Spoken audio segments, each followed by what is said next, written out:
God. You're blessed and you're highly favored. Mary would go through scrutiny. She would go through difficulties. She would face uncertain times herself. But 9 months after that, Mary gave birth to the King of Kings and the Lord of Lords, Jesus Christ. I love what Franklin Delano Roosevelt said. He says, the only thing that we have to fear is fear itself. Now, don't get me wrong, there are two types of fear in God's Word. There's a fear that we are to take on and have, and there's a fear that we shouldn't have. The first type of fear is a godly fear. That's simply a reverence to God. That's simply standing in awe of who He is. That's recognizing God as the Most High.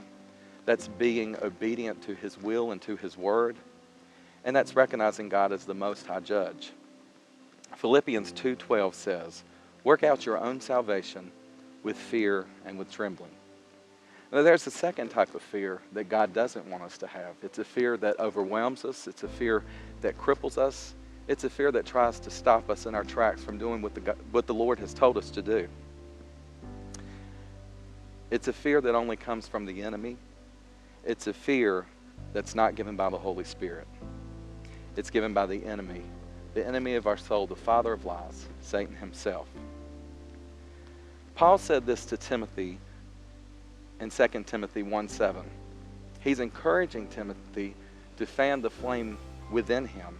And then Paul goes ahead to say this. He says, for God has not given us a spirit of fear, but of power and love and a sound mind. So I encourage you today, activate your faith over your fear. Cast off all fear. Cast off all worry. Cast off anxiety. Cast off all your doubt. Cast off all your unbelief. I encourage you today to set your eyes on the prize. That's Jesus Christ. Joshua 1:9 says this, yes, be bold, be strong. God bless you, and I encourage you, join us for another life moment soon.